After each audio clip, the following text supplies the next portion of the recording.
Tak direstui menikah, pemuda di Makassar, Sulawesi Selatan ditangkap usai rusak pagar rumah orang tuanya.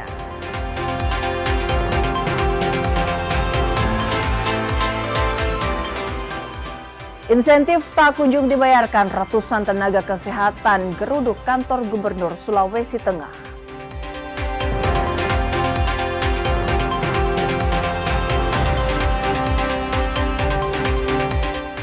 Di tengah kehancuran perang, seorang seniman dari Gaza berusaha mempertahankan kenangan tentang rumahnya melalui miniatur.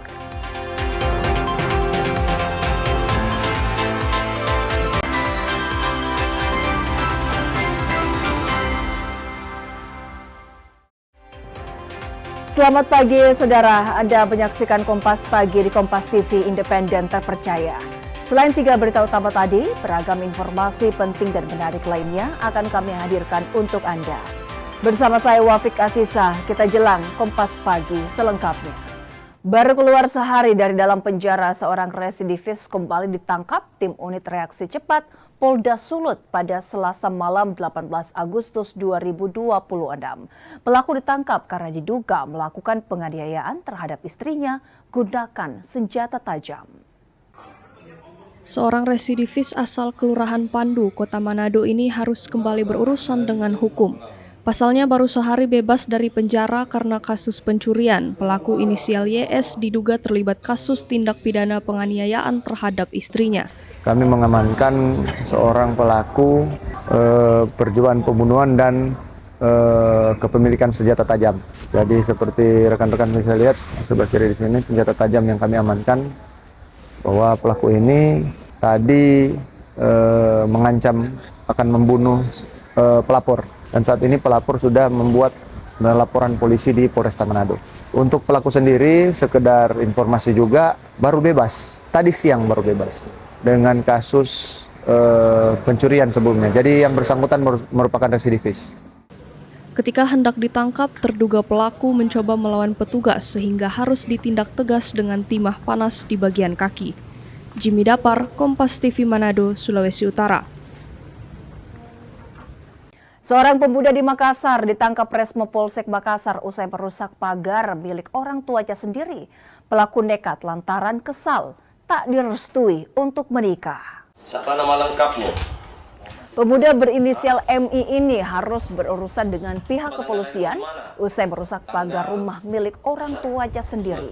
Pria 24 tahun itu kesal lantaran niatnya untuk menikah tak mendapat restu dari sang kakak. Pelaku kini masih jalani proses pemeriksaan dan terancam hukuman 2 tahun 6 bulan penjara. Untuk terduga pelaku, tadi malam sudah diamankan oleh Resmo Polsek Makassar dan selanjutnya dilakukan pemeriksaan. Untuk pasal yang disangkakan? Untuk pasal yang dikenakan terhadap terduga pelaku yaitu pasal 521 KUHP pidana. Ancaman hukumannya? Ancaman hukuman 2 tahun 6 bulan.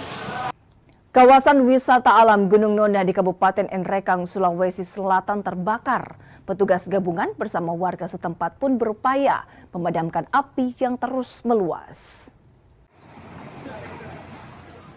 Kebakaran hutan di kawasan wisata alam Gunung Nona, Kabupaten Nrekang, Sulawesi Selatan terjadi sejak 16 Agustus 2026 lalu.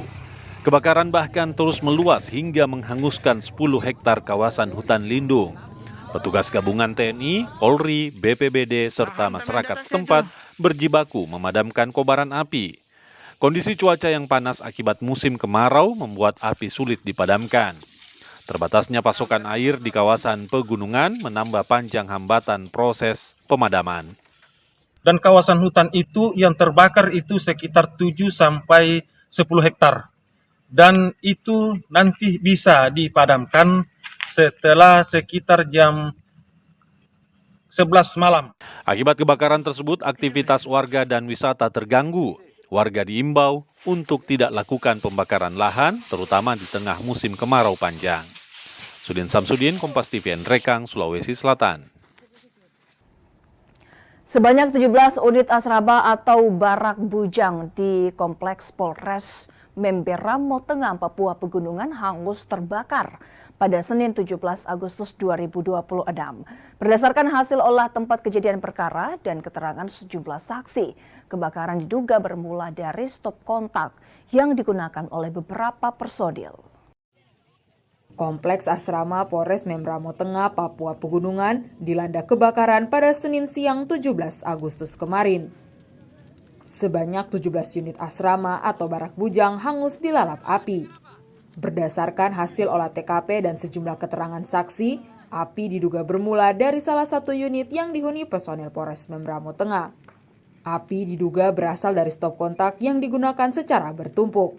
Stop kontak tersebut berada di dekat gorden sehingga percikan api diduga menyambar gorden dan memicu kebakaran. Api kemudian merambat dengan cepat ke dinding bangunan yang sebagian besar terbuat dari kayu. Berasal dari stop kontak yang memang dihuni beberapa personel. Stop kontak yang bertumpuk menimbulkan percikan api karena memang terletak menempel pada gorden rumah, sehingga akibat dari percikan menimbulkan kebakaran pada gorden yang terus merambat pada dinding rumah yang terbuat dari kayu.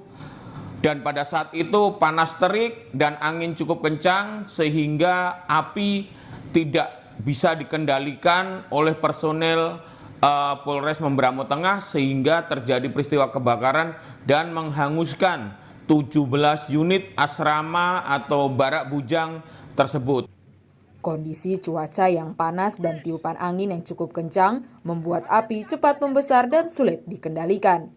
Akibat kebakaran tersebut, total 17 unit asrama atau barak bujang Polres Membramo Tengah hangus terbakar. Tim Liputan Kompas TV Membramo Tengah, Papua Pegunungan. Kebakaran 2 kapal penumpang terjadi saat proses sandar di Pelabuhan Jailolo, Kabupaten Halmahera Barat, Maluku Utara. KM Permata Obi menabrak KM Queen Mary yang tengah bersandar. Meski tidak menimbulkan korban jiwa, insiden ini sempat memicu kepanikan warga di sekitar dermaga.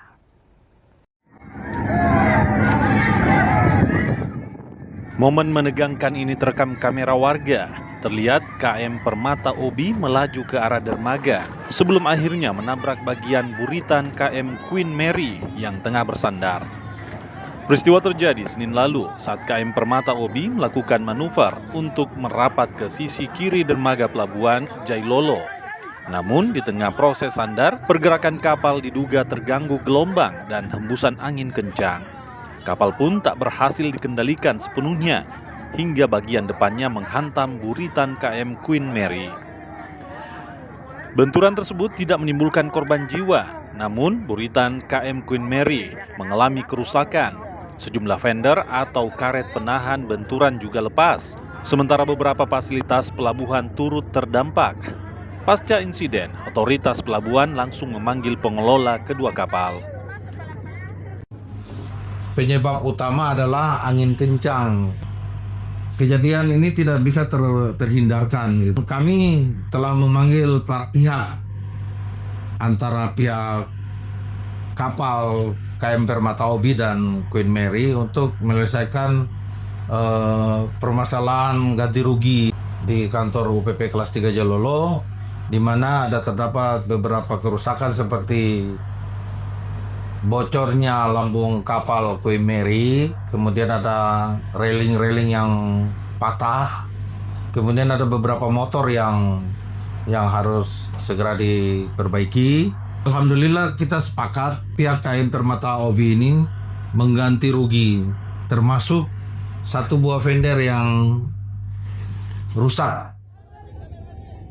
Mediasi dilakukan untuk memastikan kerusakan dan penyelesaian dampak tabrakan. Hasilnya, kedua pihak sepakat menyelesaikan permasalahan secara kekeluargaan. Di sisi lain, operasional KM Queen Mary untuk rute Jailolo Ternate dihentikan sementara. Penghentian ini dilakukan untuk memberikan waktu perbaikan terhadap kerusakan akibat benturan. Untuk sementara, KM Queen Mary masih menunggu selesainya proses perbaikan dan perawatan rutin sebelum kembali melayani penumpang. Agus Supriyanto, Kompas TV, Halmahera Barat, Maluku Utara. Sesaat lagi, saudara, minimnya penerangan menjadi salah satu persoalan yang harus dihadapi warga terdampak gempa di NTT. Informasinya akan kami hadirkan usai jeda berikut ini.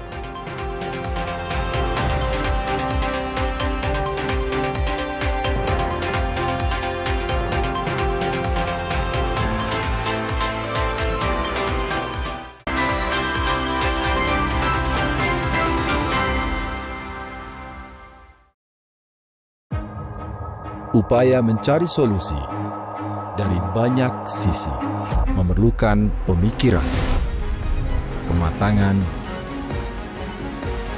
dan kebaruan. Dengan kesadaran guna menciptakan perubahan.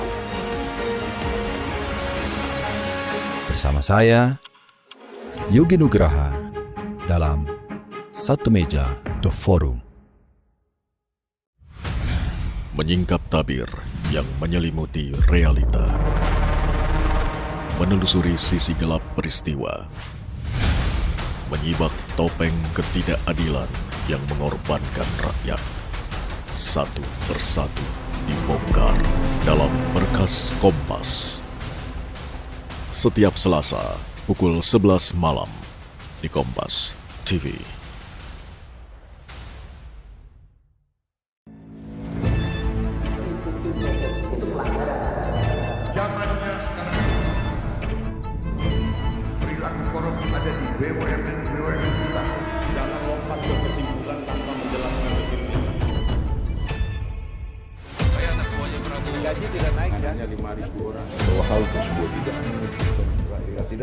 Bola Liar setiap Jumat pukul 8:30 malam live di Kompas TV.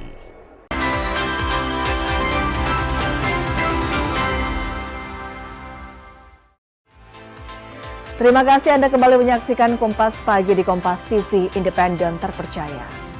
Saudara, warga terdampak gempa magnitudo 7,7 di NTT terus berjuang mencari tempat berlindung.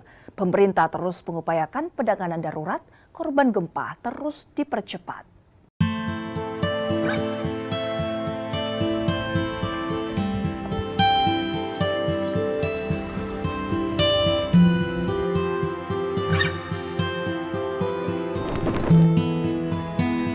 Tiga hari berlalu pasca gempa magnitudo 7,7 mengguncang Sabtu lalu.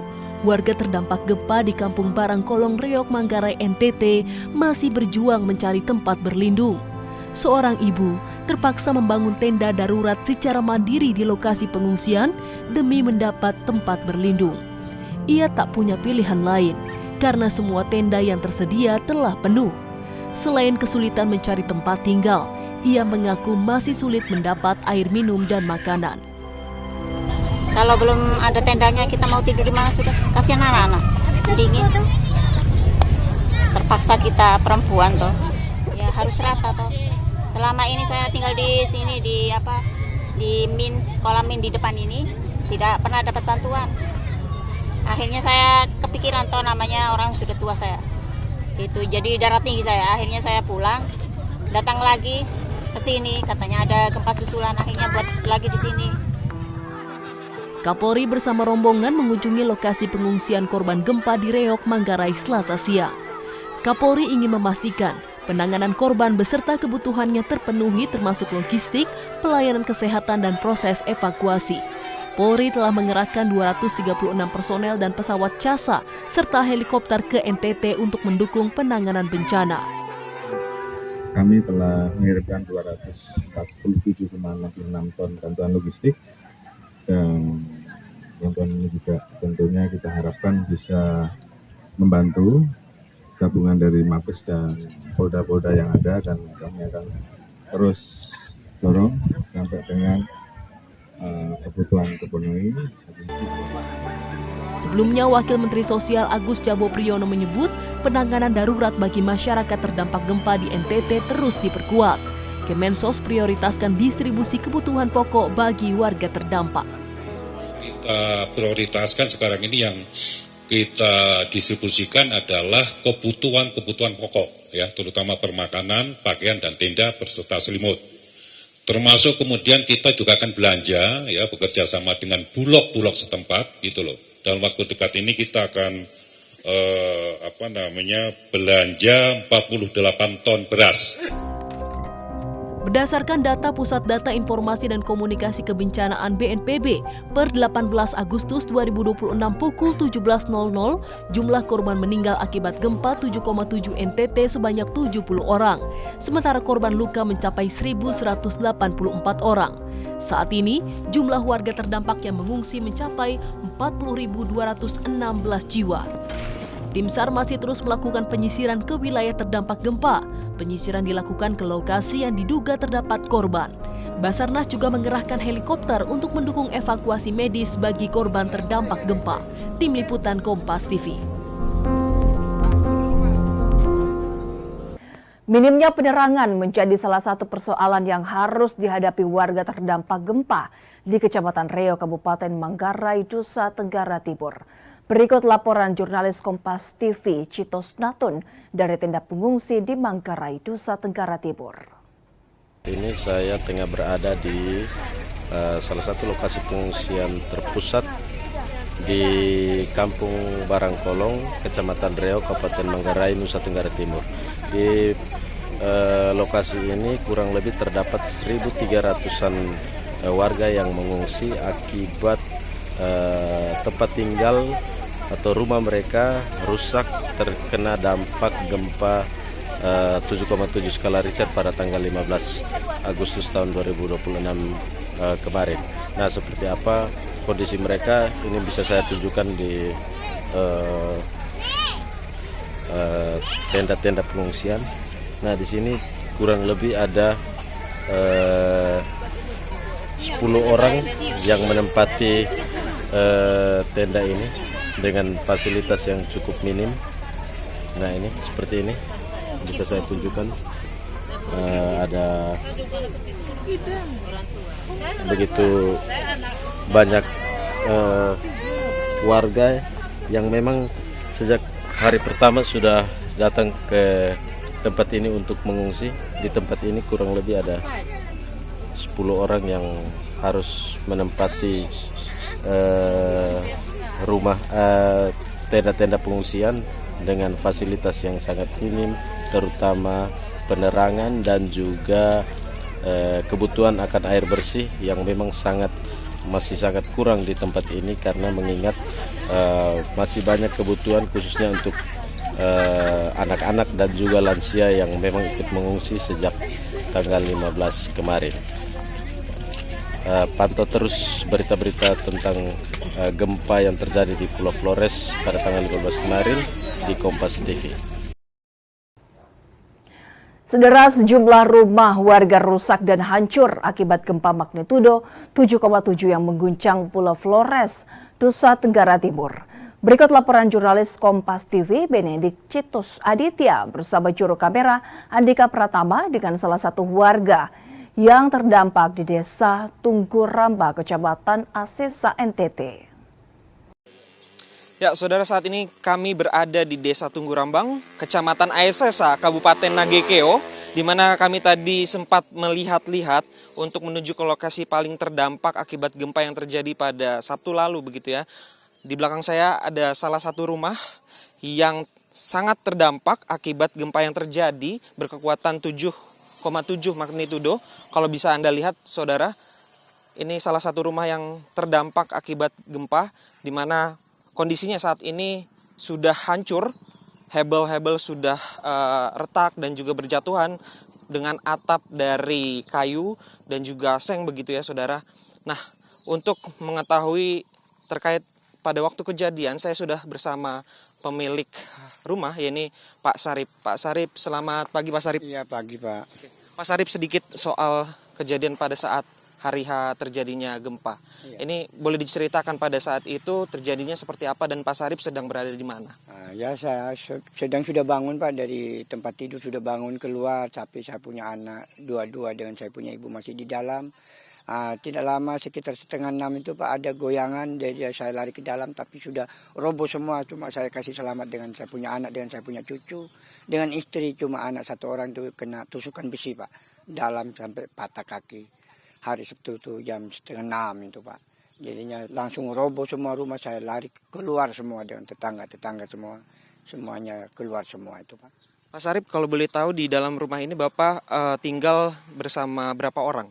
Di dalam rumah saya Pak ada 2 rumah tangga, yang saya punya anak dengan anak mantu, dengan saya sendiri, dengan saya punya anak. Ada 7 orang Pak di dalam rumah Pak.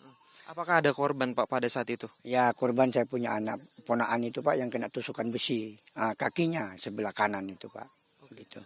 Kemudian setelah terjadinya gempa, ini Pak Sarip tinggal di mana? Tinggal di bawah kayu Pak, di naungan begini Pak, tidak ada, belum ada bantuan sedikit pun belum ada Pak sampai sekarang ini. Berarti Pak Sarip sejauh ini masih tinggal di luar begitu ya? Di luar Pak, di luar. Ini Pak lihat sendiri di pohon-pohonan saya, belum ada tenda apa segala macam. Ya begini, tidak ada, dari dinas belum ada turun. Tapi sejauh ini sudah ada bantuan yang masuk ke sini? Belum Pak, belum. Biar dinas pun belum ada turun ke sini Pak. Cuma hari pertama itu Kapolres dan Kapolsek yang turun. Cek cuma. Belum dinas mau kasih sumbangan ini tidak ada sama sekali sampai sekarang. Pak Sarip, kemudian kalau sekarang apa yang sebenarnya Pak Sarip betul-betul butuhkan? Yang dibutuhkan saya Pak ya bahan rumah, sebagai Bapak lihat sendiri ini rumah saya sudah rata, tidak bisa mau bangun rumah lagi, di dalam rumah ini hancur semua Pak. Barang-barang saya sudah habis semuanya. Itu yang saya butuhkan rumah Pak untuk teduh saya. Kemudian kalau untuk makanan dan minuman sejauh ini seperti apa Pak? Ya mana-mana sumbangan ya saya minta-minta di tetangga yang ada Pak. Masalah saya sudah tidak ada apa-apa nih, minta yang tetangga yang ada saya minta-minta untuk masak sendiri. Kadang bergabung makan Pak begitu. Berarti sejauh ini masih meminta bantuan tetangga untuk bisa bertahan hidup Pak Sarip? Iya, saya kadang kumpul makan Pak dengan tetangga sebelah ini yang ada beras apa segala macam. Apa makan seadanya begitu. Untuk sumbangan tidak ada Pak. Saudara, itu dia wawancara kami bersama salah satu korban yang rumahnya sangat-sangat terdampak kalau bisa Anda lihat di belakang saya, karena memang pada Sabtu 15 Agustus lalu gempa yang terjadi di Pulau Flores, lebih tepatnya terpusat di Kabupaten Nagekeo ini sudah atau berkekuatan 7,7 magnitudo, dan daerah pesisir di Kecamatan Ayesesa ini adalah daerah paling terdampak. Benediktus Aditya, Andika Pratama, Kompas TV, Nusa Tenggara Timur. Saudara, ratusan tenaga kesehatan Rumah Sakit Umum Daerah Undata Palu mendatangi kantor Gubernur Sulawesi Tengah. Aksi tersebut dilakukan sebagai bentuk protes kepada manajemen rumah sakit karena hak insentif jasa mereka belum dibayarkan sejak bulan April 2026. Ratusan tenaga kesehatan atau nakes dari RSUD Undata Palu mendatangi kantor Gubernur Sulawesi Tengah guna menyampaikan aspirasi. Perwakilan nakes ini diterima langsung oleh Wakil Gubernur Sulawesi Tengah, Reni Lamajido, di ruang kerjanya. Dalam pertemuan tersebut, para nakes mendesak pemerintah provinsi untuk segera memberikan solusi atas tertundanya pembayaran insentif jasa mereka. Berdasarkan data internal nakes, tercatat 30% nakes belum menerima insentif bulan April. Sementara untuk periode Mei hingga Juli 2026, seluruh nakes sama sekali belum menerima hak mereka.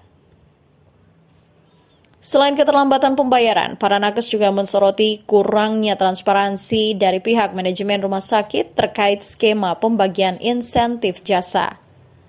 Hasilnya ini kita sudah sepakati dan insya Allah yang bulan April dan bulan Mei ini paling lambat dibagikan hari Jumat, tanggal 21. Kemudian untuk yang bulan Juni karena ada tim yang baru, maka diupayakan nanti tanggal 2 minggu setelah ada SK tim bekerja. Untuk dari punya hasil rapat sendiri itu, dari hasil rapat yang sudah ditentukan bahwa satu akan dibentuk tim untuk penyusun remunerasi itu sesuai dengan Permendagri nomor 79 tahun 2018. Yang kedua itu diberikan waktu 2 minggu dari sekarang untuk diberlakukan hasil dari tim yang disusun itu untuk benar-benar di jasa di bulan Juni akan dibayarkan sesuai Permendagri 79, sistem remunerasi yang terkait di dalamnya. Kemudian terus yang ketiga, jasa yang selama ini yang kami selalu pertanyakan April dan Mei itu akan dibayarkan paling lambat di hari Jumat. Menanggapi hal tersebut, Wakil Gubernur Reni Lamajido langsung mengundang Direktur RSUD Undata bersama jajaran manajemen. Pertemuan dilanjutkan di Gedung Polibu Kantor Gubernur dengan dihadiri ratusan nakes. Dari hasil mediasi, pemerintah Provinsi Sulawesi Tengah sepakat membentuk tim khusus. Pemprov juga meminta manajemen RSUD Undata segera mencairkan insentif bulan April dan Mei, sementara sisanya menunggu hasil evaluasi tim khusus. Usai memperoleh kepastian mediasi, perwakilan nakes menyerahkan berkas poin tuntutan kepada Wakil Gubernur sebelum akhirnya membubarkan diri secara tertib. Pertemuan itu berlangsung sampai Selasa sore. Para nakes kini menunggu realisasi keputusan tersebut dalam 2 pekan mendatang. Aldrim Talara, Kompas TV, Palu, Sulawesi Tengah. Saudara, longsor di kawasan tambang emas ilegal di Pohuwatu yang menewaskan 5 orang pada pekan lalu masih menjadi perhatian. Hingga kini polisi telah membentuk tim dan memeriksa belasan saksi untuk memastikan penyebab utama kejadian ini. Satu gunung Polisi masih terus mendalami insiden longsor yang menewaskan 5 orang di kawasan tambang emas ilegal di Pohuwatu pada pekan lalu. Polisi membentuk tim khusus yang melibatkan berbagai pihak untuk menyelidiki lebih dalam terkait kejadian tersebut. Belasan saksi juga telah dimintai keterangan terkait insiden tersebut, termasuk 1 korban yang berhasil selamat. Kita sudah memeriksa banyak saksi, termasuk saksi yang waktu itu 1 rombongan yang menuju ke lokasi. Sudah kita mintain keterangan mereka yang berada di lokasi saat itu, juga termasuk keluarga dari para korban. Apa bisa dipastikan korban itu hanya 6 orang, Pak? Sudah kita periksa dari rekan-rekan mereka yang 1 rombongan. Ketika mereka berangkat, jumlahnya, kemudian yang selamat, kemudian yang 5 meninggal, 1 luka itu setelah dihitung mereka menyatakan sudah tidak ada lagi yang hilang di rombongan mereka. Sementara Bupati Pohuwatu bilang pemerintah akan menaruh perhatian serius terhadap keselamatan kerja dalam aktivitas pertambangan. Longsor biar Anda pemerintah akan mengambil bagian dalam rangka untuk mensosialisasikan keselamatan pekerja yang ada di wilayah-wilayah. Di tambang ilegal, Pak? Ya. Laporan dari APH ke kami itu ya. Kenapa BPBD dengan Basarnas tidak dilibatkan dalam pencarian, Pak? Karena sudah terinformasi bahwa seluruh korban sudah terevakuasi ya. Hingga kini aparat memastikan tidak ada lagi korban yang masih tertinggal. Meski begitu, polisi membuka ruang pelaporan bagi masyarakat atau keluarga penambang yang merasa kehilangan anggota keluarganya. Fikar Buntuan, Kompas TV, Gorontalo. Sesaat lagi saudara, hendak merayakan HUT ke-81 kemerdekaan RI di puncak Gunung Bawakaraeng, Goa, Sulawesi Selatan, 26 pendaki justru dievakuasi karena cedera. Informasinya akan kami hadirkan usai jeda berikut ini.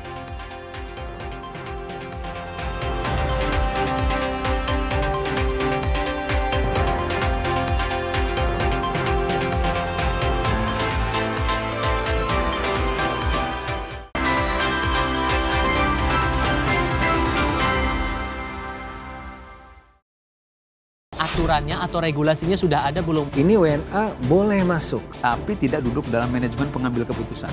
Lugas beradu pendapat. Drifting ini sebetulnya melanggar hukum. Pasti ada mafia di baliknya kan? Yang membackingi kalau gitu siapa? Ya ada teman-teman di pemerintah.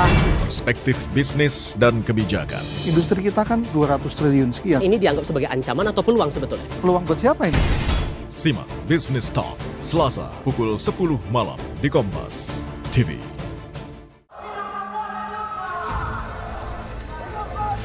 Sebuah penelusuran jurnalis. Gambarkan situasi di depan dari Polda Metro Jaya tidak hanya di bagian dalam, kemudian akan disampaikan polisi lepaskan. Tampaknya suasana sudah tidak kondusif. Investigasi untuk mencari bukti. Tapi yang harus dibuktikan adalah lokasinya. Anda berani menunjukkan kemudian hak angket ini akan berujung pada pemakzulan. Investigasi setiap Senin pukul 8:30 malam di Kompas TV.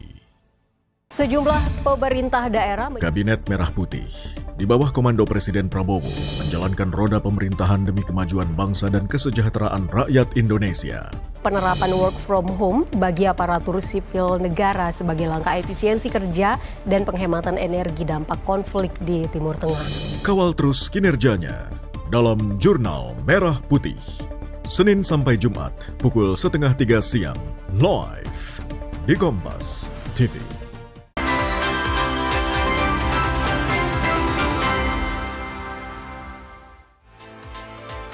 Anda kembali menyaksikan Kompas Pagi di Kompas TV Independen Terpercaya. Saudara, hendak rayakan HUT ke-81 kemerdekaan RI di puncak Gunung Bawakaraeng, Goa, Sulawesi Selatan, 26 pendaki justru dievakuasi karena mengalami cedera. Niat menggelar upacara HUT RI di puncak Gunung Bawakaraeng, 26 pendaki ditemukan cedera. Jalur pendakian yang terjal serta penerangan yang minim menggagalkan upaya pendakian. 1 orang dievakuasi dalam kondisi cedera tulang belakang akibat terpeleset dan pendaki lainnya mengalami hipotermia serta cedera kaki akibat terkilir. Semua korban dievakuasi dengan selamat ke posko Bulu Balea dan dirujuk ke puskesmas terdekat.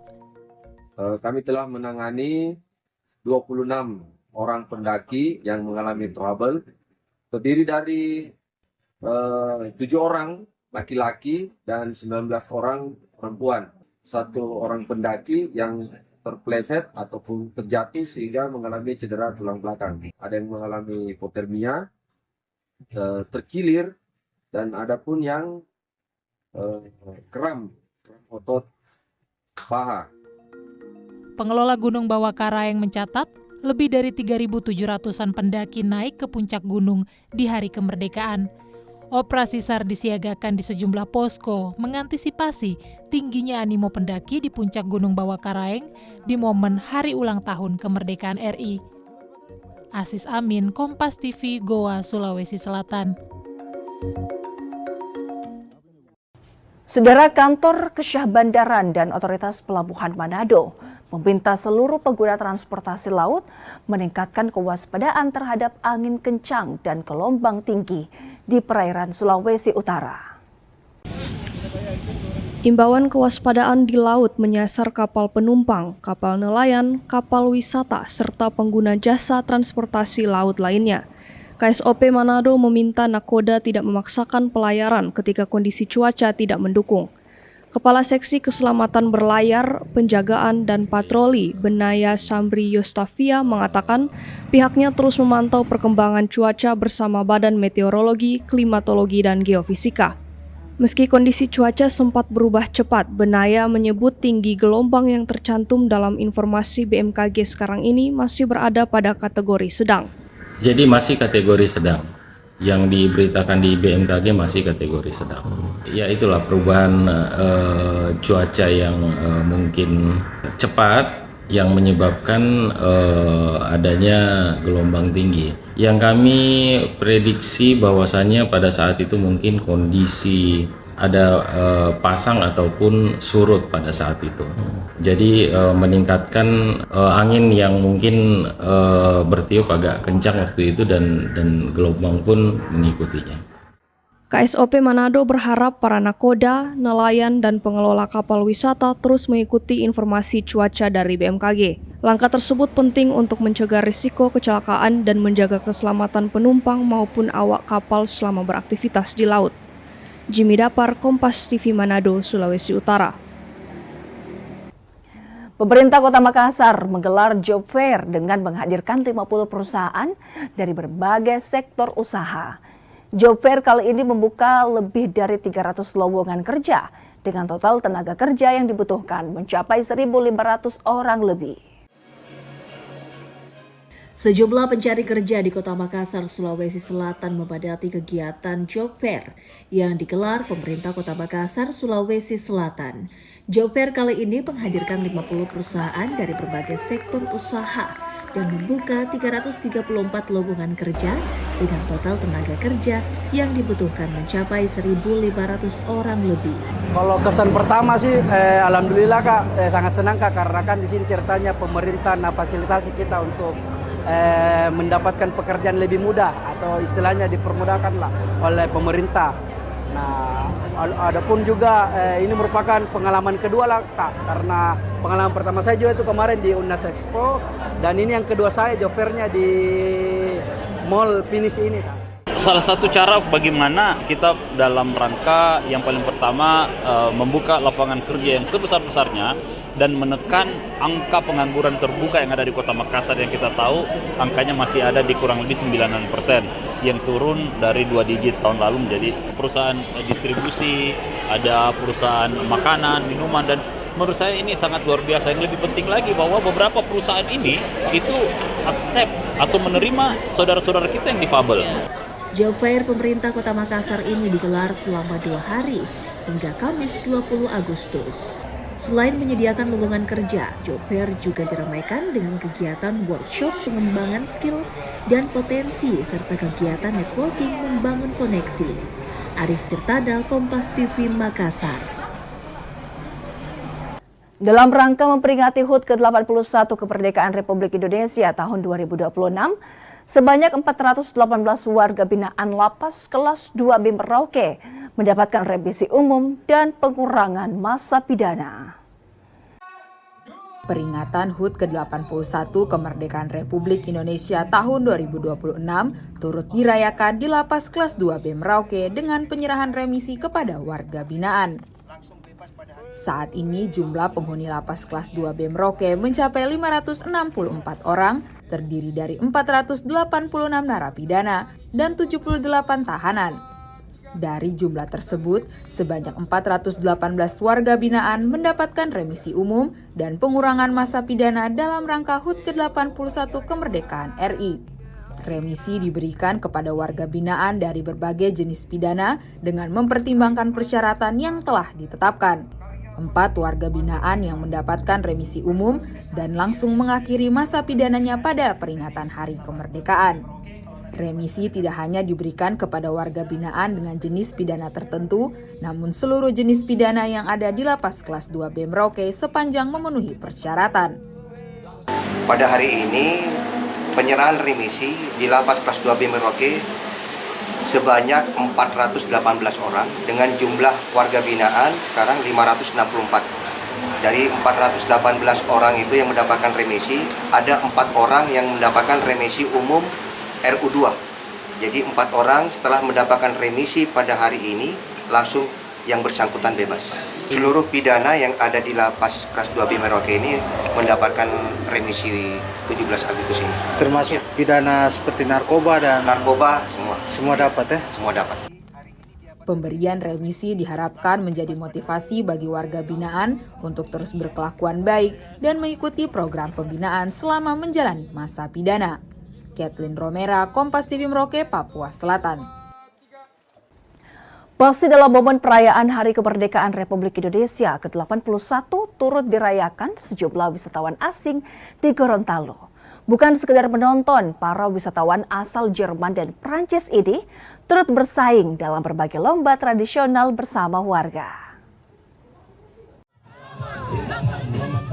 Perayaan HUT Kemerdekaan ke-81 RI di Gorontalo tidak hanya dimeriahkan warga setempat. Di Desa Timuatu, Kecamatan Telaga Biru, Kabupaten Gorontalo, sejumlah warga dan wisatawan asing berbaur dalam berbagai permainan khas perayaan 17 Agustus. Mulai dari balap karung, bola kaki dangdut, pecah balon, hingga joget rampas kursi. Para wisatawan asal Jerman mengaku senang bisa mengikuti perlombaan dan berinteraksi langsung dengan masyarakat. Bagi mereka, permainan tradisional dalam perayaan kemerdekaan merupakan pengalaman baru yang menyenangkan. I'm from Germany. I played here today. It was really funny. I enjoyed it. Everyone was really nice and the games were really funny. It was great. It's my first time to celebrate Independence Day in Indonesia and it's been a great experience. and doing all these games together with the local people makes me realize that even though the cultures are very different, we still have a lot of things in common. So the musical chair game is the same in Germany, for example, and it's a lot of fun just to share this experience with my family. Kegiatan ini juga diikuti warga desa Timu Ato dan anak-anak kursus Timu Ato Institute. Pengelola homestay menyebut keikutsertaan wisatawan asing membuat perayaan kemerdekaan tahun ini semakin ramai. Kegiatan hari ini memperingati 17 Agustus kemerdekaan Indonesia, mengadakan kegiatan berbagai macam lomba, dan itu pesertanya dari mama-mama yang ada di desa Timu Ato, juga anak-anak kursus Timu Ato Institute, kemudian juga dihadiri juga dimeriahkan juga sama wisatawan asing dari Prancis sama Jerman. Biasanya kegiatan ini dilakukan tidak hanya di 17 Agustus, tapi kayak ada semacam ada di hari-hari tertentu kami juga mengadakan lomba-lomba, tapi hanya khusus wisatawan asing yang tinggal di homestay. Perayaan kemerdekaan menjadi momen bagi warga dan wisatawan untuk berinteraksi melalui permainan tradisional. Fikar Buntuan, Kompas TV, Gorontalo. Sesaat lagi, saudara, di tengah kehancuran perang, seorang seniman dari Gaza berusaha mempertahankan kenangan tentang rumahnya dengan membuat miniatur. Informasinya akan kami hadirkan usai jeda berikut ini.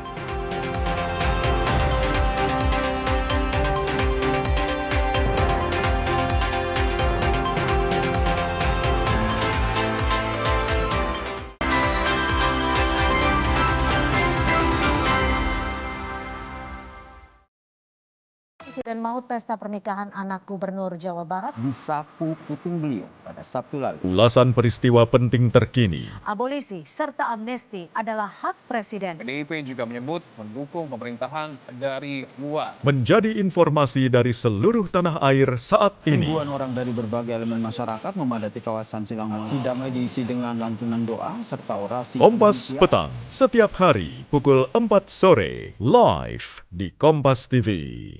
Jelang malam dengan berbagai informasi. Hujan deras yang terus-menerus mengguyur wilayah Banjarnegara, Jawa Tengah menyebabkan tanah bergerak. Jadi yang cocoknya cuma Pak Prabowo-nya aja nih, Mas Toto. Nah, itu kan programnya Pak Prabowo. Dari sumber yang selalu menginspirasi. Apakah ini peristiwa dengan sindikat yang sama? Personel untuk pengiriman pasukan di wilayah konflik tak terkecuali. Sapa Indonesia Malam, setiap hari, live di Kompas TV.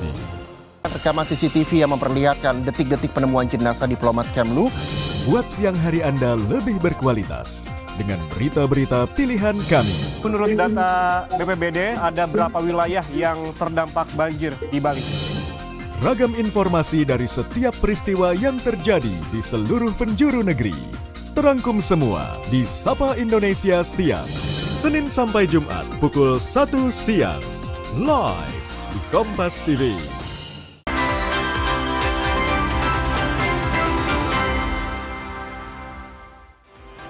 Anda kembali menyaksikan Kompas Pagi di Kompas TV Independen Terpercaya. Saudara, kepedulian terhadap anak-anak penyandang disabilitas membuat Erna Victoria Doli, perempuan asal Kabupaten Minahasa, Sulawesi Utara, mendirikan sebuah sekolah bagi anak berkebutuhan khusus. Menariknya, sekolah ini dibangun secara mandiri menggunakan uang tabungan dan donasi yang dikumpulkannya. Bagi Erna Victoria Noli, mengasuh dan mendidik anak-anak penyandang disabilitas bukan sekadar sebuah pekerjaan, melainkan sebuah panggilan hati yang dijalaninya selama puluhan tahun. Tak hanya sampai di situ, inilah yang mendorong Erna untuk mendirikan sekolah bagi anak-anak disabilitas di Desa Kalasei II, Kabupaten Minahasa pada 14 Agustus 2026. Meski baru seumur jagung, sekolah ini sudah memiliki 6 siswa dan 3 orang guru. Menurut Erna, sekolah ini tidak mematok biaya pendidikan bagi siswa. Orang tua dapat membayar sesuai dengan kemampuan masing-masing. Sementara 3 orang guru secara sukarela membantu Erna mengajar di sekolah tersebut dengan bayaran seadanya. Erna bilang dirinya akan fokus membangun sekolah disabilitas secara bertahap, menyesuaikan kemampuan anggaran yang dimiliki. Motivasi saya untuk melebarkan pelayanan di yayasan kami. Karena sekarang sudah panti dan ingin membangun lembaga pendidikan, kenapa?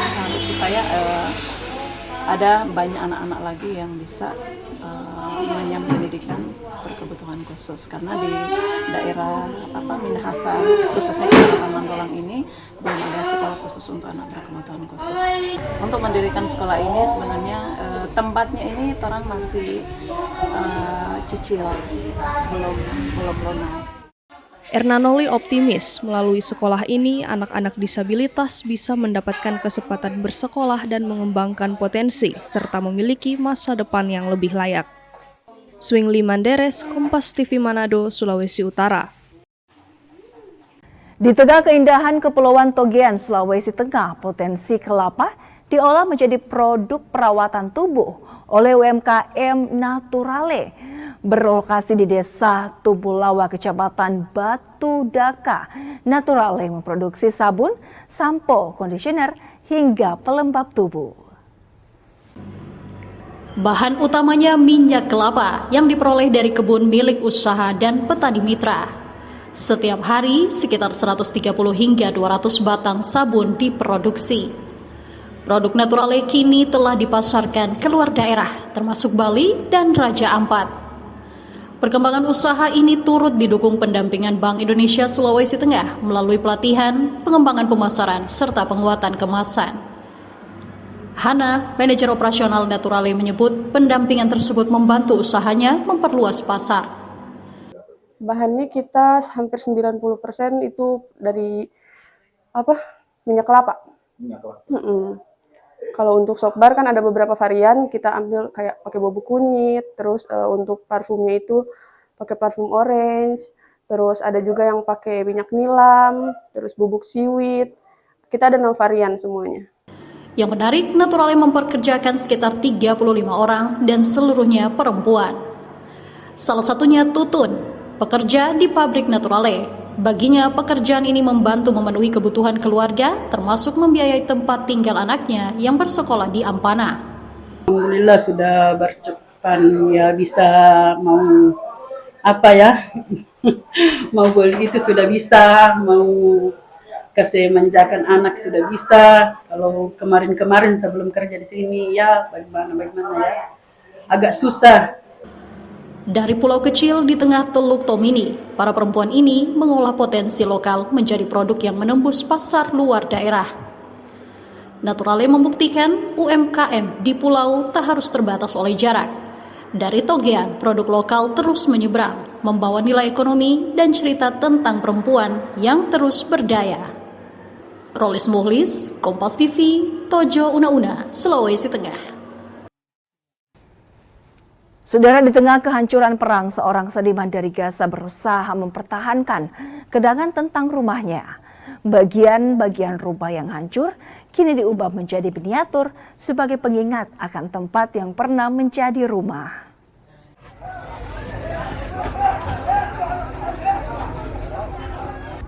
Puing-puing bangunan yang tersisa dari rumah tak hanya menjadi saksi kehancuran bagi seorang seniman Gaza yang telah mengungsi. Potongan dinding dan bagian rumah yang tersisa memiliki nilai emosional yang jauh lebih besar.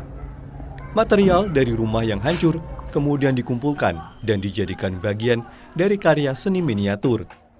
Karya seni ini menggambarkan kembali rumah yang pernah ditinggalinya, lengkap dengan detail, arsitektur, dan bagian-bagian rumah yang menyimpan banyak kenangan. Bagi Muhammad Alia Zauri, karya tersebut menjadi cara untuk membawa sebagian dari rumahnya meski tempat aslinya telah hancur.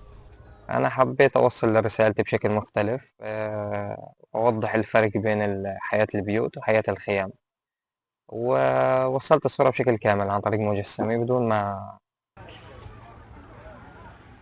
Kehancuran rumah dan tempat tinggal menjadi salah satu dampak besar dari perang di Gaza, Palestina. Namun melalui karya seni, puing-puing tersebut diubah menjadi simbol ingatan, identitas, dan harapan untuk membangun kembali kehidupan. Miniatur ini pada akhirnya bukan sekedar replika rumah, melainkan sebuah cara untuk menjaga kenangan tentang tempat yang pernah disebut rumah.